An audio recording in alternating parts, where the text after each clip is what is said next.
Uttam Prabha. Digital India. Educated India.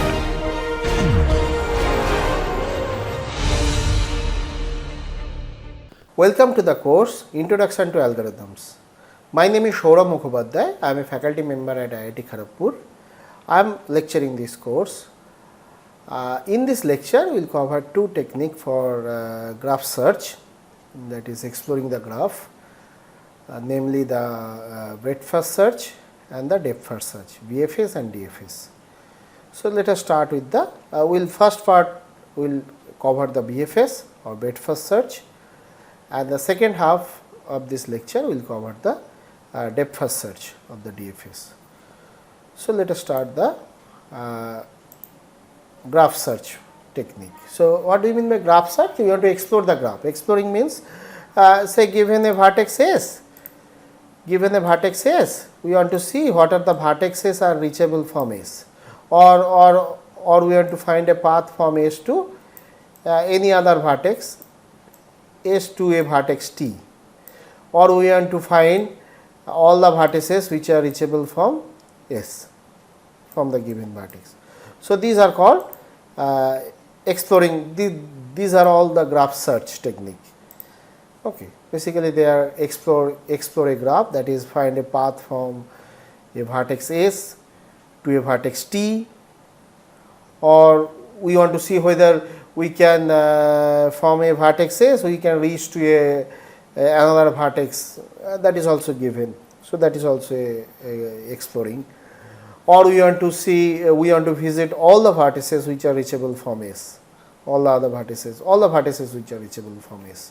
So, basically we want to explore this, exploring the graph. So, that is called graph search. Now, what is the use of this? I mean, why we are so what are the application for this graph search or exploring the graph? So, application of graph search are mainly say web crawling. So, Google. So, everybody is suppose everybody open a new web page and want to index. So, what Google does? Google does the exploring the graph like breadth first search or BFS to from the existing page you want to reach to all the pages which are reachable from there. So, that is the technique Google use for web crawling, for BFS technique or the breadth first search technique use. And another is social networking, the Facebook. So, we want to find the friends of friends to invite or some.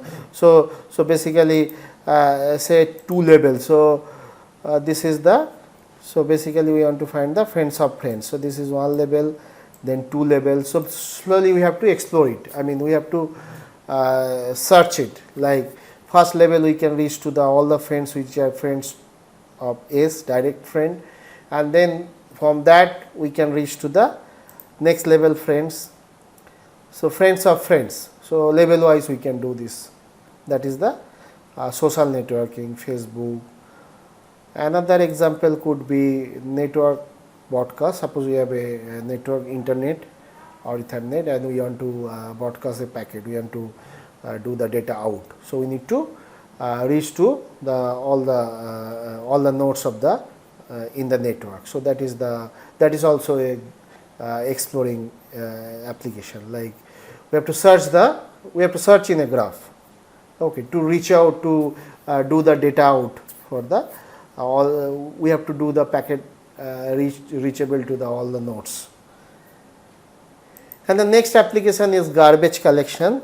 This is the most of the current modern language has this facility for the garbage collection. So, basically if we allocate some memory, like in C language we do the malloc or calloc. So, there we allocate some memory dynamically. So, unless we free it, so earlier stage we used to free this. I mean, we have a free call to free this, so that if we are not using it, it should be free to use by the others. Now for the modern language, like for second version of the C, also Python, all the language have this garbage collection. We don't need to free it. So, that will be done by the language itself. So, what they do, they just do this graph search. So, So whatever the existing variable, the current variable they are using, so from that variable they will see whether they can reach to the all other variables. So whichever variable is not in use, so that they will free it. So that is called garbage collection. So all the modern language is having this facility, garbage collection. There they use the breadth first search. So they see whether it reachable from this, I mean the current variable we are using. Otherwise it will free the memory, free the variables to reuse. And next one is the solving puzzles or games. So we will discuss the one puzzle like Rubik cube or the pocket cube, and then how we can solve it by using the graph search, how we can view this as a graph, and then how to reach to the solved state. So that is the another application. So there are many applications on this. So let us first talk about, now let us concentrate on the Rubik cube or the pocket cube. So consider a 2 by 2 by 2 Rubik cube. It's like this. We have all seen this pocket cube. Now this is having, so how we can see this as a graph? I mean, so every position if we consider as a node of a graph. So how to configure a graph? So what we do, vertex of each position of the state of this cube is a vertex, like this is a vertex. Now if you do the one change like 90 degree in any direction, that will give us a another positions, and that will be the another vertex like this. So and edges, basically when you do the one change, I mean 90 degree turn like this or this, so any direction, so that will be the edges. So from this state we can go to this state like this. So that is the edge of, so this is a directed graph, sorry, undirected graph. So it is basically reversible. So from that also we can go to the previous state, because we just made one move. One move means this is the position, say this is a state. Now any direction we can do this changes in 90 degree turn, and that will be the another state, and from that state, from this state to that state we can reach by just one move, and there is a edge, and that edge is reversible. So from again the reverse move we can reach to here. So that is the basically edge of the graph. So this is the graph we can consider, and this is undirected, as I said, because moves are reversible, because from this if we make a move 90 degree turn, we reach to the another state, that is the edge, and from that state we can again by the reverse of that turn we can go back to this. So this is a undirected graph. Okay. Now how this we can use this for solving this? So there is a solved state of this. So basically we will see this is nothing but we can view this as a the level wise, that is called breadth first search. So we explore the graph level by level from a state S. So that for Rubik cube, that state is the solved state, and we label that state as 0 level, and then the vertex reachable from the from I minus 1 to I. So that, so for next is one level means which are reachable from this 0 level vertex. So that is one level. So in general, level I means vertex reachable by a path of I edges but not fewer. So that means level by level it is. So we will come to this example, and we build level I greater than 0 from level I minus 1 by trying all the outgoing edges but ignoring the vertices from the previous level. So let us do this exercise on this Rubik cube or the pocket cube. Suppose this is the solved state. Okay, I mean that all the colors are matching, so that is the solved state, because every position is a state. So that will be also state. Vertex. So that is the solved state vertex. So from there we can just consider all the states which we can reach by just one move. So, if it is a Rubik cube, then it is just a just 90-degree turn from that state, from the solved state, one move, just one move. And in general, it is we start from a state, we start from a vertex, that is the starting vertex S, and from there that is of level 0, and from there just the direct edge, all the vertices are basically our level 1 vertex and next level vertex. And then again from there we consider all the direct edge which will be in the next level vertex. So, that these are the vertices are in the level 2. If this is level 0, this is level 1, this is level 2. This is the way we explore the graph, and this technique is called breadth first search. The way we are exploring is called breadth first search, or the BFS. Okay, so we continue like this from this level we take. So, this is the say ith level. So, for how to reach to the I plus 1th level. So, we take all the vertices at the ith level. Now, we explore all the edges and we see what are the vertices are reachable from this level. So, that way we continue, and finally, we reach to this, and this is for the Rubik cube. We consider this is level 0, level 1, level 2, and this is the last level. So, these are basically so for Rubik cube, this is from this path to this path. So, any vertex will be in this, any position of the Rubik cube will be one of the vertex in this search, I mean in this level wise breakup. Now, we do not know where, because these are exponential growing. I mean this is exponential size after some point of time, very difficult to maintain. But this dimension, this is called dimension, or the God number. So, this is not much. So, for 2 by 2 by 2 it is I think 11, we will come to that.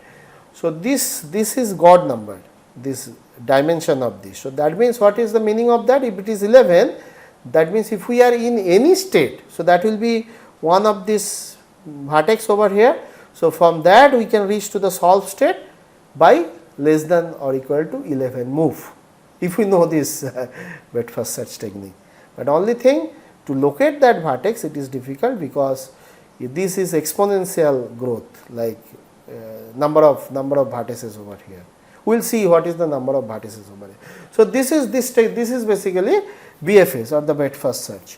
We do the searching level by level, starting with the starting vertex as a 0 level vertex, and then we consider all the vertices which are reachable from this level.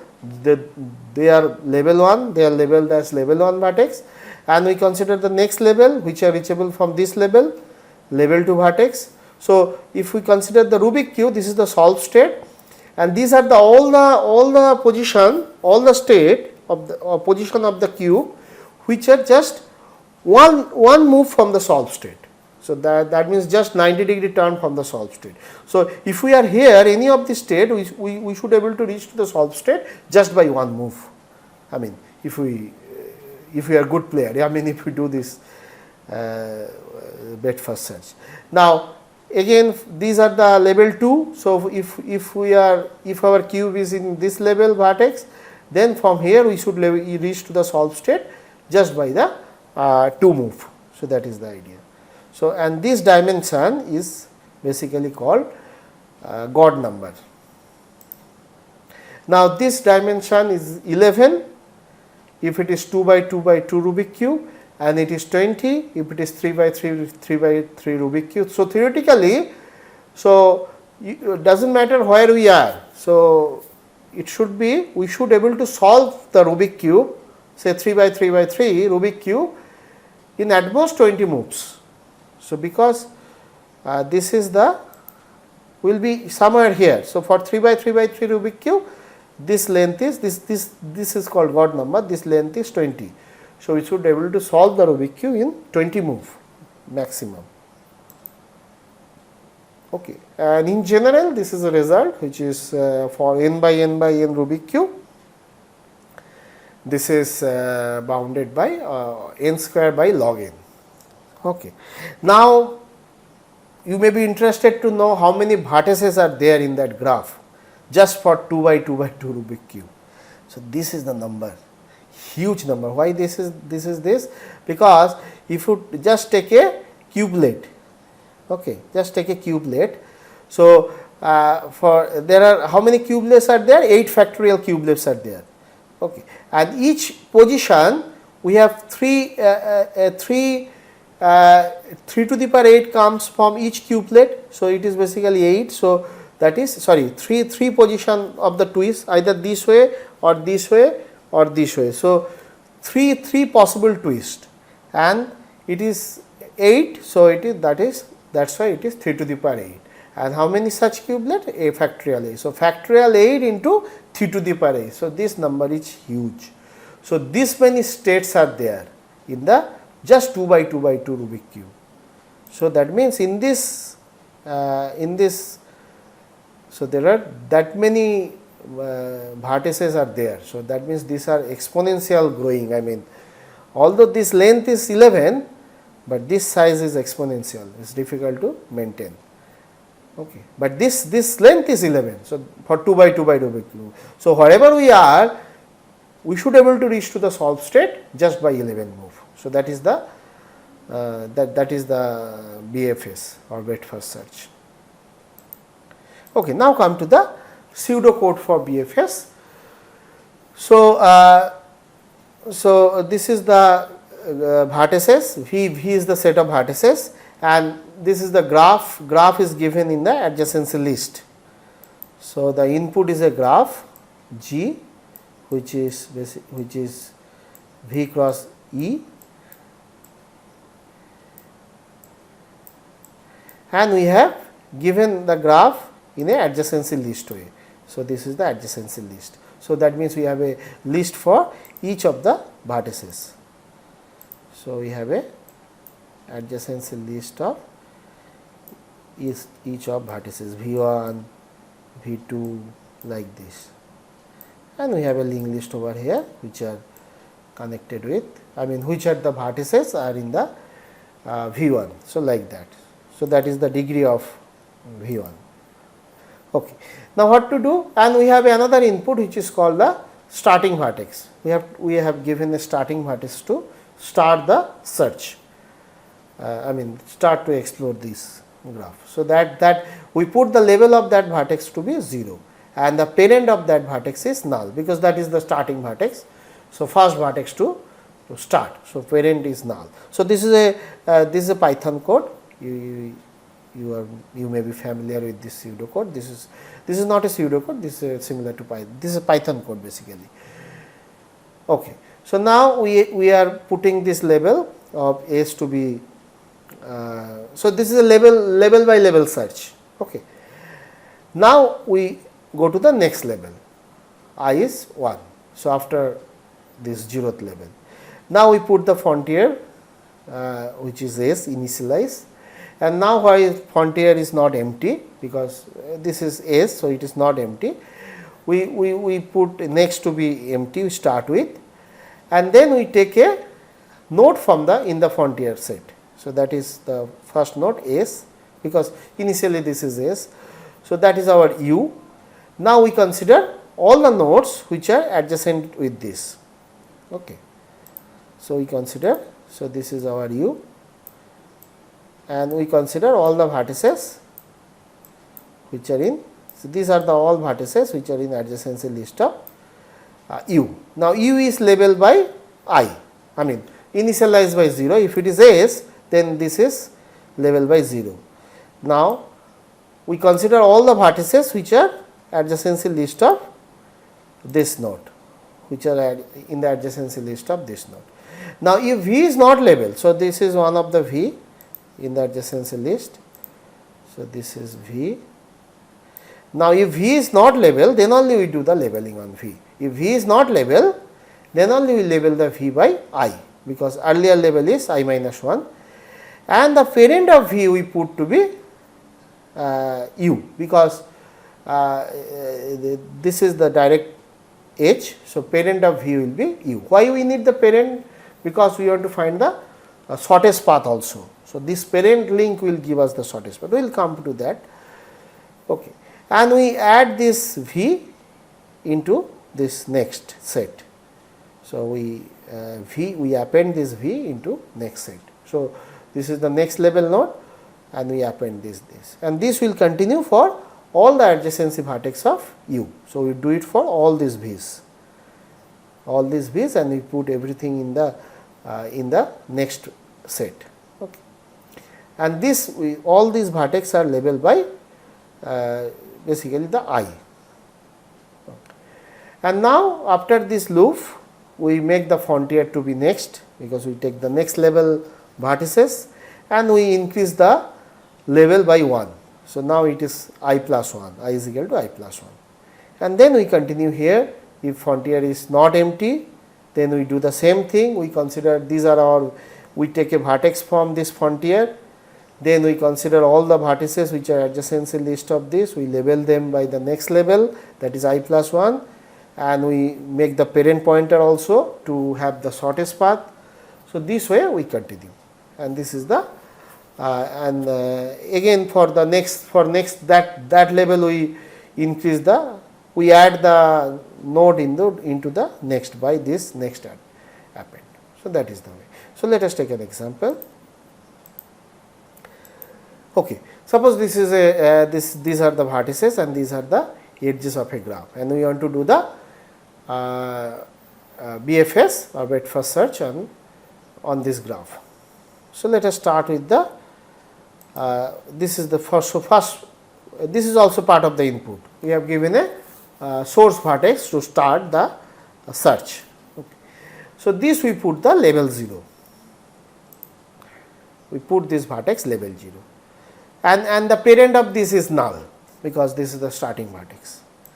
Now, we consider all the vertices which are adjacency list of this vertex. So, this is A and X. So, we took this vertex as V. So, this is U.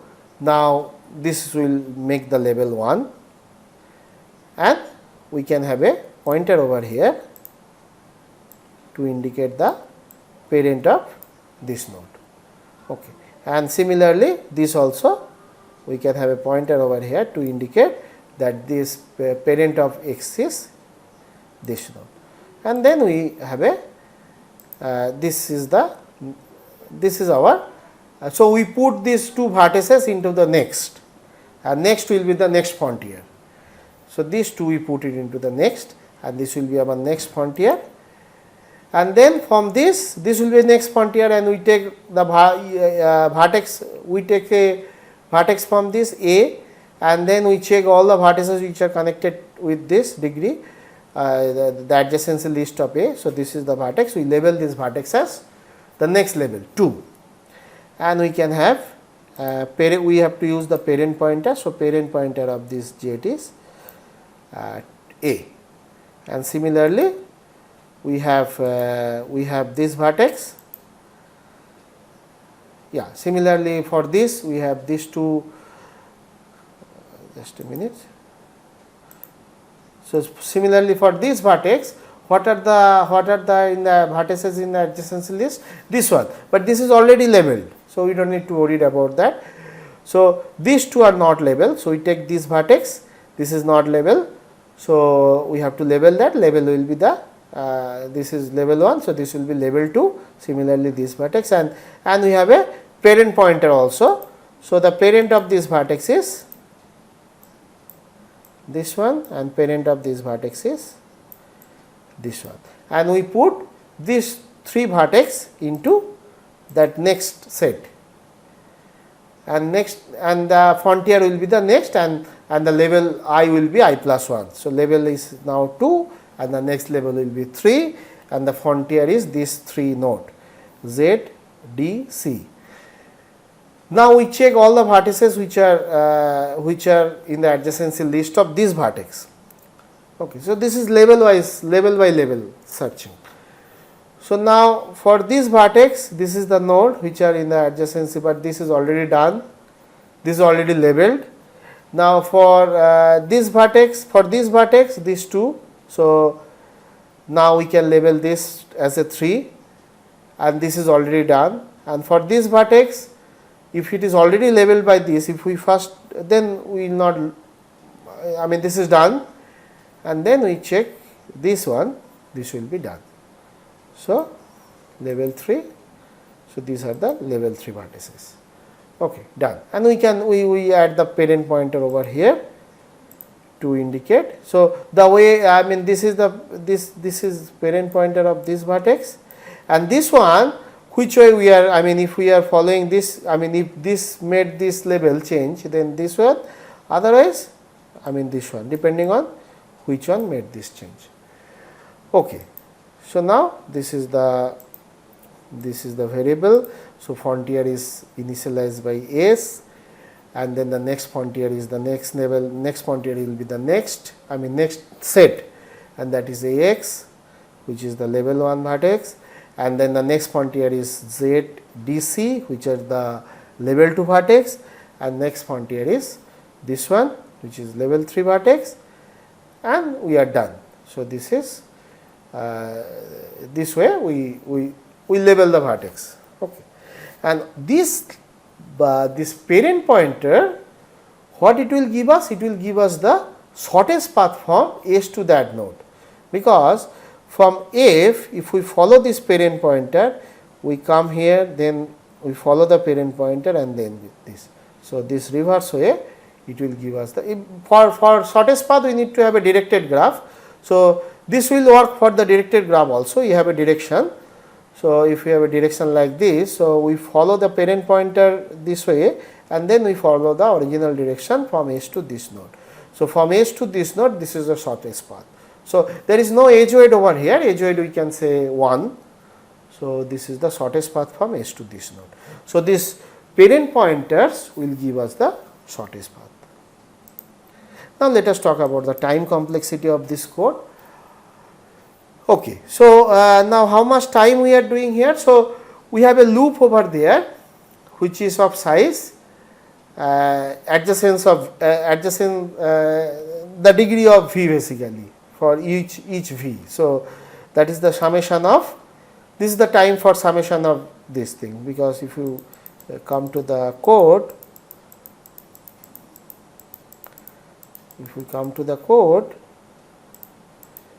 sorry, yeah, so this is this size. So this is, we are doing this we are visiting all the vertices, so that will be order of v plus, and here we have a loop of size summation of degree of v, and that is basically by Hansakel lemma, this is order of e. I mean if it is directed graph, it is undirected graph, it is 2e, otherwise it is e. So let us come to the analysis part.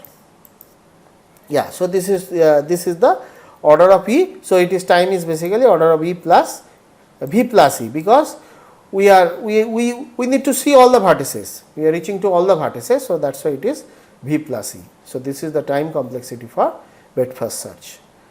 And as an application, we said the shortest path one. So that if we follow the parent pointers, it will give us the, for every vertex v, the fewest edge to get from S to V, that is the shortest path.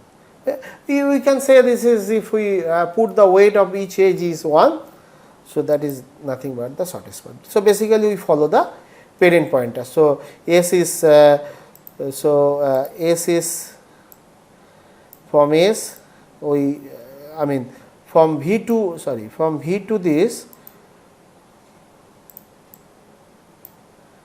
yeah, so we just follow the parent pointer of this. So v, we go to the parent,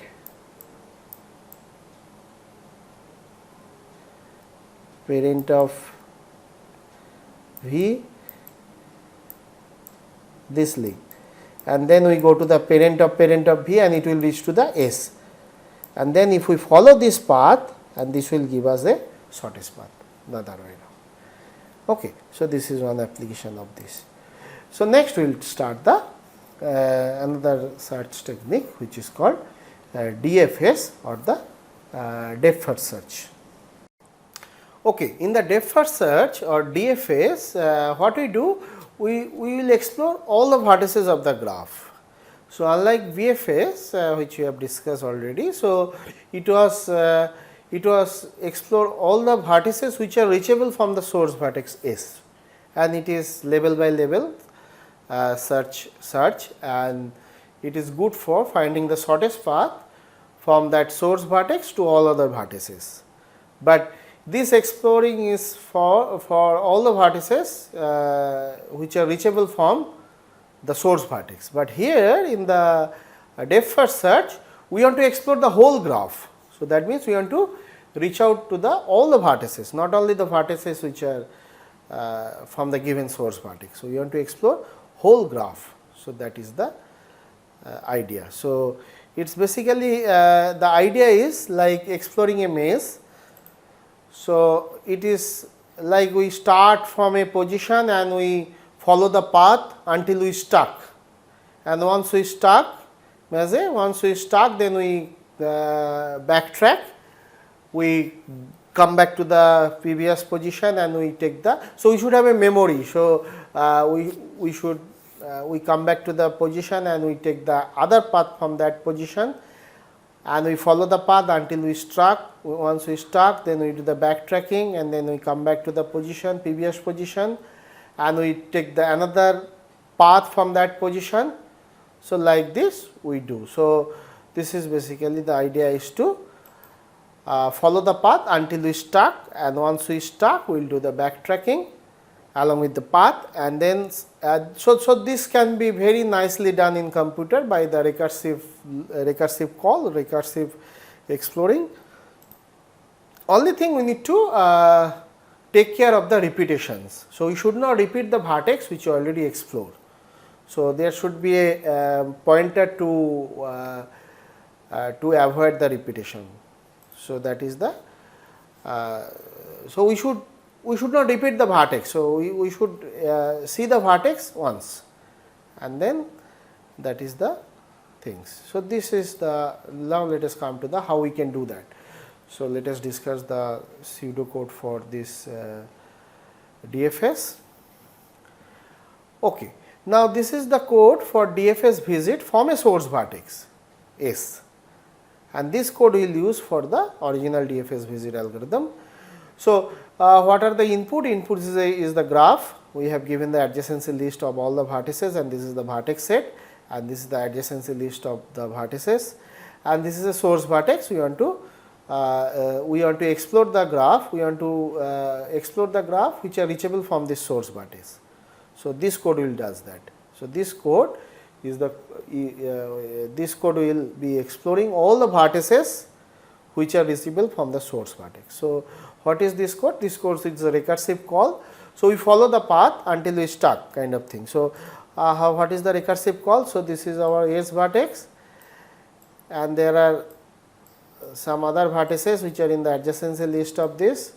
So, one such vertex is say V. Okay. So, one such vertex is V. Now, we check whether V is already explored or not. So, that checking is done by this step. If V the parent pointer is used for that avoid the repetition, we will use the parent pointer. So, if V is not in parent, so that means V is not explored earlier. So, we have to avoid the repetition of the vertices.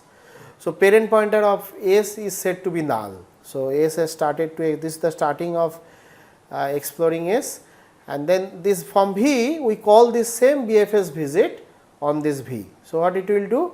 So, it will first set the point of V as S. So, that is the pointer. So, the parent of V is S because the V came from S, and then once we call this recursive call of the same DFS visit on V, so it will check the vertices which are in the adjacency list of this, and then it will again call this. So, if there is no more vertex to go, if the path ends, then we will come back to the previous position, and that will be taken care by this recursive call. We can have a while loop also here, that will be taken care of by the recursive call. We check whether any other path from V are there or not. If not, we will come back to S. We explore the other path from S, other vertex. We explore, keep on going until we stuck. Once we stuck, we come back like this.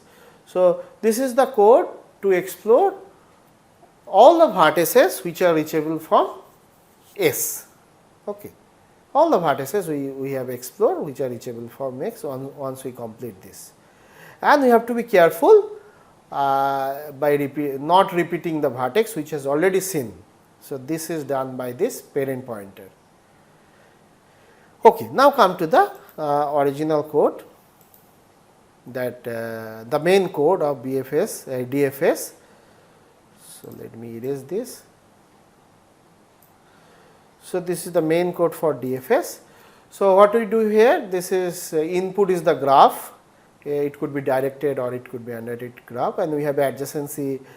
This is the input we give, these are the set of vertices and this is the adjacency list. We give the input as a adjacency list, and we set the parent as null, because this is we haven't started yet.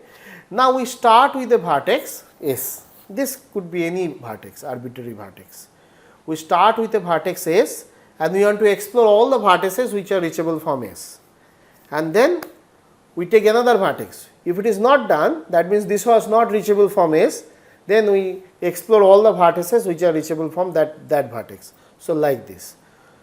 Okay. So, we start with this S, and if S is not explored, excuse me, if S is not explored, that means if S is not in the parent set, then we put the parent of S is null, which we are doing here, and then we call the BFS visit on this S, and this what this will do, this will explore all the vertices which are reachable from S, and this is that same idea. It is follow the path until we stuck, then so after finishing up this code, it will explore all the vertices which are reachable from S.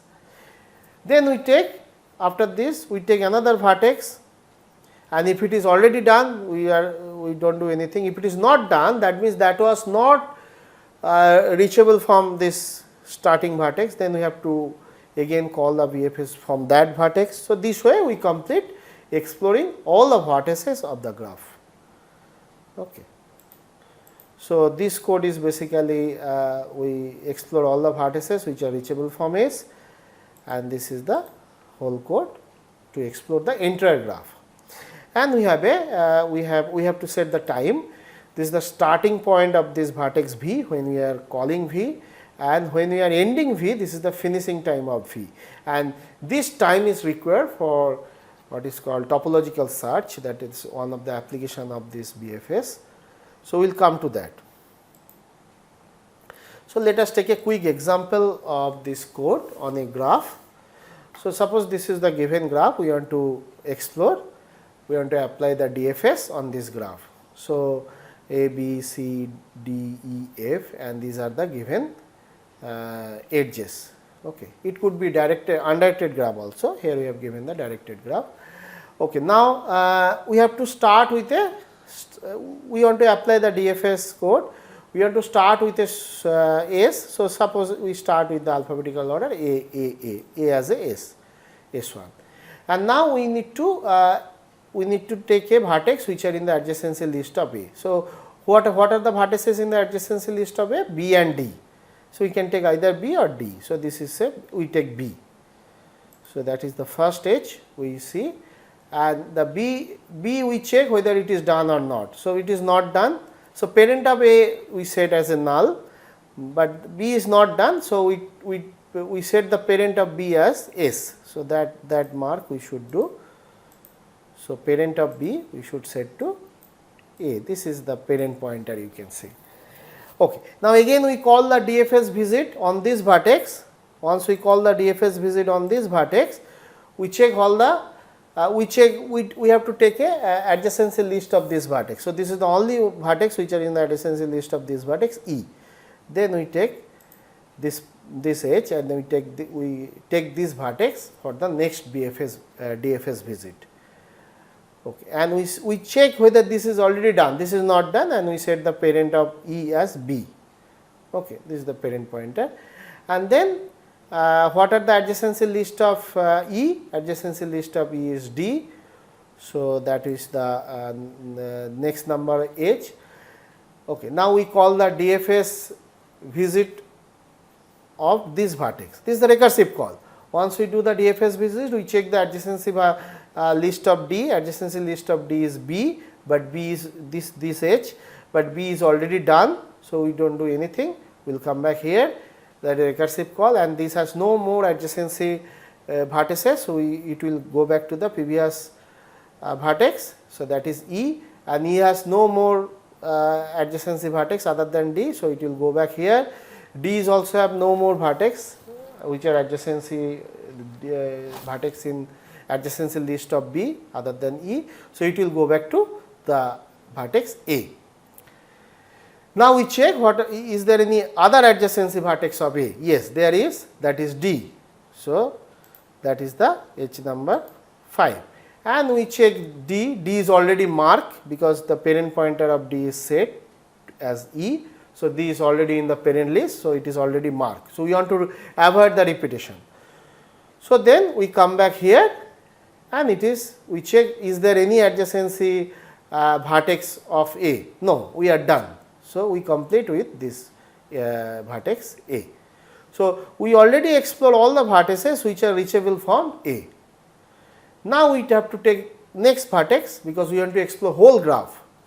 So, next vertex is we can take B, but B is already done. We can check the parent of B is already in the parent list. Then we check C. Now, C is not done. Then we have to call the DFS visit on this source vertex with this source vertex. So, that is the new call of the DFS visit on this vertex. So, in that call, we have to check the adjacency vertex of this. This is one adjacency vertex. Suppose we take that one, and this is the edge number 6, and again we call the DFS visit on this vertex. This is the one vertex, one edge. So, that is the 7 edge, but this is same vertex. So, we go back here and we check whether is there any other vertex which are in the adjacency list of C. Yes, there is E, but E is already in the parent list. So, E is already done.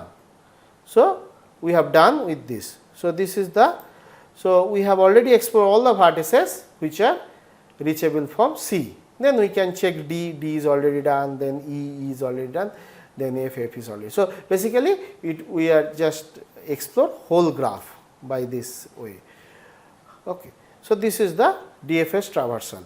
Now, we need to, we want to identify the edges. So, edges are classify the edges, S classification. For example, we want to do the tree edge. There are 4 types of edges: tree edge, forward edge, back edge, and the cross edge. So, these are, if we follow the parent pointer,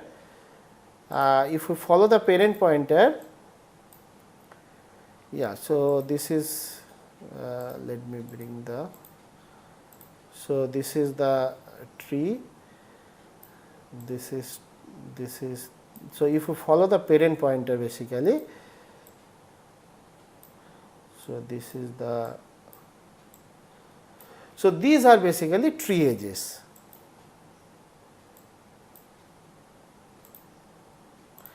These are tree edges. Okay. If we just follow this will form the tree, and it is a forest because this is disconnect. So, this is a tree edge. Now, what is a forward edge? Now, if you take this edge, now this edge is from A to D, and in the tree structure, this is a descendant of A. So, this is a forward edge, and if you take this edge, now in the tree structure, this is the ancestor of D. So, this is a back edge. Okay. So, and all other edge are the cross edge, like this edge. If we take this edge C and D, this 2 has neither this is an ancestor of E or neither this is a descendant of E. So, this is a cross edge. Similarly, this is also a cross edge. Cross edge is basically which are connecting between this forest in the trees. We will formally define this. So, tree edge is just we form the parent, we follow that, and that will be the tree edge, and this forward edge is to the descendant. So, this is a tree edge, this is the tree basically. Now, if you take this edge, now this is from the previous one to next one. So, this is to the descendant. So, that is the forward edge. And what is the back edge? Back edge means the, so if this is the tree, so this is a ancestor of this node. So, this edge is back edge. Okay. And to compute this back edge forward edge, we can mark the node for the duration when they are on the stack. We are putting the nodes in the stack. So, there only we can mark it. So, this is for a directed graph, and for undirected graph we have only tree edge and the back edge. There is no concept of forward edge. So, for example, so this is a forward edge, these are all tree edge, and this is a back edge because it is going to the ancestor. So, if this is D to B, so B is a ancestor of D, so it is a back edge because this is a tree structure this way. Okay. And these are basically cross edge. Oh, sorry, this is a back edge, and this is the cross edge. Now, if we have so we can take another example, but that is okay. Now, we want to do two application on this. One is, before that we need to analyze this code DFS. What is the time complexity for this code? Okay. Now, DFS visit from source from any vertex, it will take how much time? It will take the summation of the adjacency list of S. So, this is basically, we know this sum is this is coming from Hansaking lemma. This is 2E size of E, cardinality of E if it is undirected graph, and or it is E if it is directed graph. But in any case, this is a order of E times, and we are visiting all the vertices. So, that will give us, and this is for all the vertices, that is once, that will give us V times. So, this is basically a order of V plus E, which is linear time, and which is same time complexity as the BFS, which you have seen. Okay. Now, consider we will discuss two application of this code of this search DFS. That application will basically give us from the this is the cycle detection, whether there is any cycle in the graph, and another application will be the topological sort. Okay. So, to detect a cycle in the graph, we have given a undirected graph, or it could be a directed graph. We have given a directed graph. Now, how to detect a cycle in the graph? So, we can use this DFS algorithm, and we will see if there is a back edge in the DFS exploring, when we are exploring and we are classifying the edge. If there is a back edge, then there will be a cycle, and if the graph has a cycle, then there will be a back edge in the DFS code DFS. So, that is the theorem we are going to prove now. So, the theorem is telling, if the graph has a cycle, then the DFS has a back edge, and vice versa. If the DFS has a back edge, then there is a graph there is a cycle in the graph. So, we will prove the one part, this one. If the DFS has a back edge, then there will be cycle in the graph.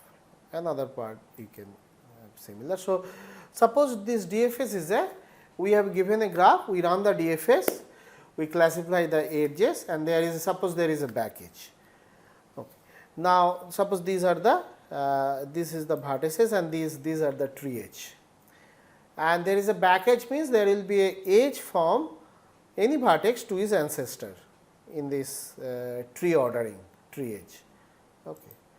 And suppose this is the edge, suppose this is the back edge. So, this is the edge from vertex to its ancestor, that is the back edge, and we got one back edge in the DFS when we run the DFS. So, that is a cycle, because this is the cycle. So, that is the prove. And the others, another part which also we can prove, that if the graph has a cycle, then our DFS will report a back edge.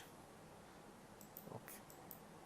So, now we will see another application which is on job scheduling or the topological search. So, what is a job scheduling?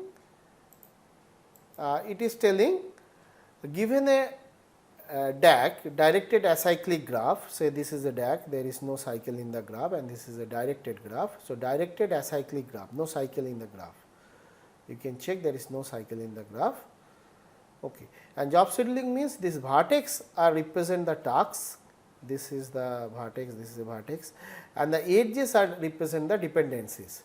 So, the order of the task, so we need to order this task without violating the dependency. So, that means this task will be finished after this. So, we have to order this before this. So, this is the order we are doing by the DFS finishing time. So, DFS finishing time has a role for this.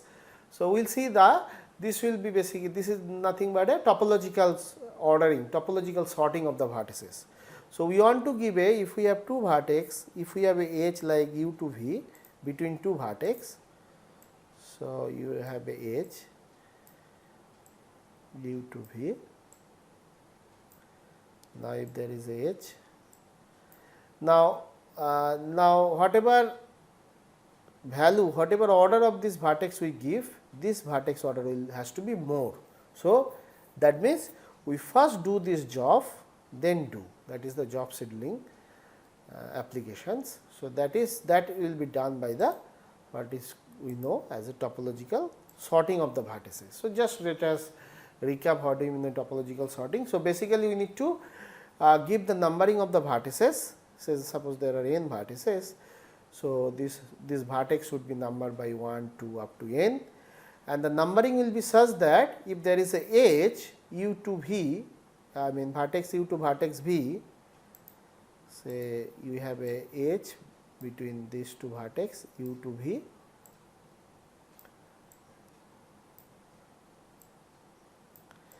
okay. Then whatever number we are giving to this vertex, that is d fu, this is say I, and whatever number we are giving to this vertex, this is fv. So, I must be less than j. So, that is the ordering. So, we must do this job before doing it, because this is dependence. Okay. So, that is the, so this is one example of the topological sorting of the vertices. We can give this vertex number 1, then this is 2, this is 3, this is 4. So, you check any edge, say this edge. So, this is 4, this is 7. So, we have a we are preserving this ordering. So, this is called topological sort of the vertices. So, this we want to do in order to have the job scheduling of that, the vertices are the task and these are the edges are the dependent. So, we must finish this job before this job.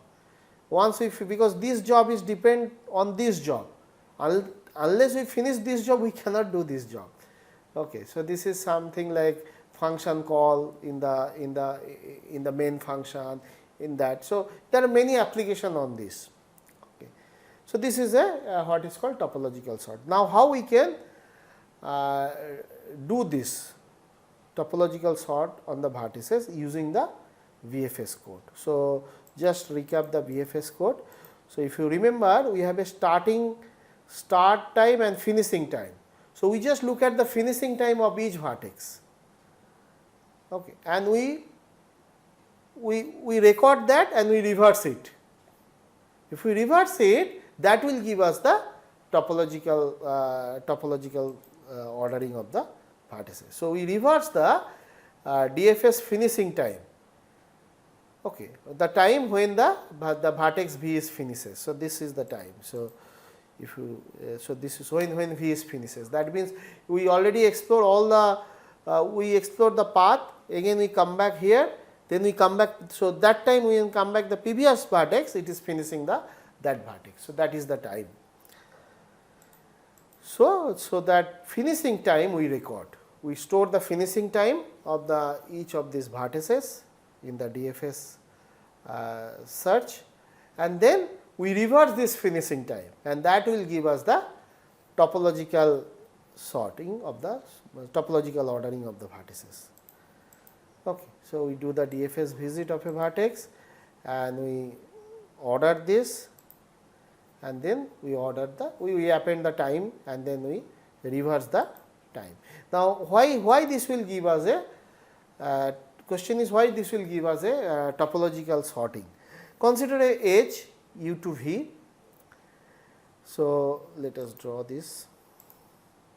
So, we have a edge, two vertices u and v, and there is a direct edge from u to v. Okay. Now, there are two cases. Case 1 is, there will be two cases. Oh, we have a picture over here. Case 1 is if u visited before v. So, u visited before v. So, if u visited before v, then we take this path at some point of time. There could be another path also. There could be other path also. We can explore that path, then we will come back here. Then we have to take this path in the DFS visit call of u. So, we can take another path, that is fine. We can take this, then we will explore all the way, then come back here, again we come back here, then again we can go the another one, come back here. But at some point of time v is not done, say v is not marked in the parent list. So, at some point of time we must visit v. So, when we visit v, then we must explore all the adjacency vertex of v, then we finish v before u. So, v will be finished first before u, and then we are reversing the order. So, that means, so v is v is finishing first before u. So, then we are reversing the order. So, that means this will take the more number than this. So, that is the idea. Now, the other case is if v visited before u, but that is not possible. If v visited before u, then we have a cycle. We can prove that there is a cycle in the graph, but this is the DAC, directed acyclic graph, but that is not possible. Okay. So, this is the topological sorting of the vertices. We just record the timing, finishing timing of all the vertices, we store it, and then we reverse this timing to get the topological sorting of the vertices. Okay. Now, the question is, so what we cannot do for this DFS, which we can do in BFS, because BFS, wait first search, we did the level by level exploring from a source vertex, and that will give us the shortest path. But here the DFS cannot give us the shortest path. For example, so from this to this vertex, what is the shortest path? This is the shortest path, but DFS is visiting this vertex after all the way to this. So, DFS, the depth first search, will not give us the shortest path, whereas the BFS can give us the shortest path. So, this is the end of this lecture. In this lecture, we have covered graph search, basically to explore the graph, and there are many ways to explore the graph. So, we can explore a graph from a source vertex to all other vertices which are reachable from that vertex, and that is basically our level by level we did in the breadth first search, the BFS first algorithm we have discussed, and there we have seen the BFS can give us the shortest path. Actually, it will give us the shortest path from that source vertex to all other vertices which are reachable from that. And then we have seen many applications of the graph search, like web clowning, then the network broadcasting, and there are many other garbage collection, and then solving the puzzle like Rubik cube we have seen. So if we want to solve the Rubik cube, then we must know the BFS code. So then we can solve the Rubik cube. And then in the second half of this lecture, we have covered the another graph search algorithm, which is called depth first search, to explore all the vertices of the graph. And we have seen two applications of this code, depth first search. One is the cycle detection in the graph, another one is the topological sorting. There are many applications on this, but in this lecture we have discussed two applications.